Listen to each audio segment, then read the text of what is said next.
இந்திய தேசத்திற்காக முதலில் குரல் கொடுத்து வெள்ளையனே வெளியேறு என்கின்ற வீர முழக்கத்தோடு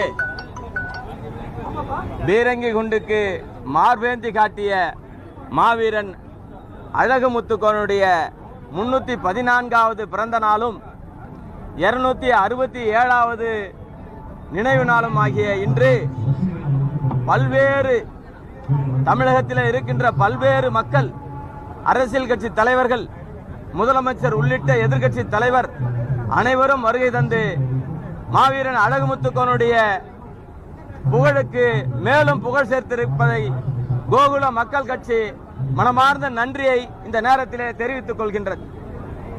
அது மட்டுமல்ல, தமிழகத்திலே திராவிட முன்னேற்ற கழகத்தினுடைய தலைவர் மரியாதைக்குரிய அண்ணன் தளபதியார் அவர்கள் சாதிவாரி கணக்கெடுப்பு நடத்தி விகிதாச்சார அடிப்படையிலே அவரவருக்குரிய பிரதிநிதித்துவ முறையில் இடஒதுக்கீடை பிரித்து கொடுத்தால் தமிழகத்திலே சமநீதி தழைத்தோங்கும், சமநீதி அடிப்படையிலே அனைவருக்குமான சமமான உரிமையை நிலைநாட்ட முடியும் என்ற இந்த கோரிக்கையும் இந்த நன்னாளில் வைத்து ஜாதி மத பேதமின்றி அனைத்து மக்களும் ஒன்று கூடி இந்த சுதந்திர போராட்ட தியாகிகளுக்கு நாம் செய்து வருகின்ற மரியாதை மிகவும் போற்றுதலுக்குரியது, பாராட்டுக்குரியது.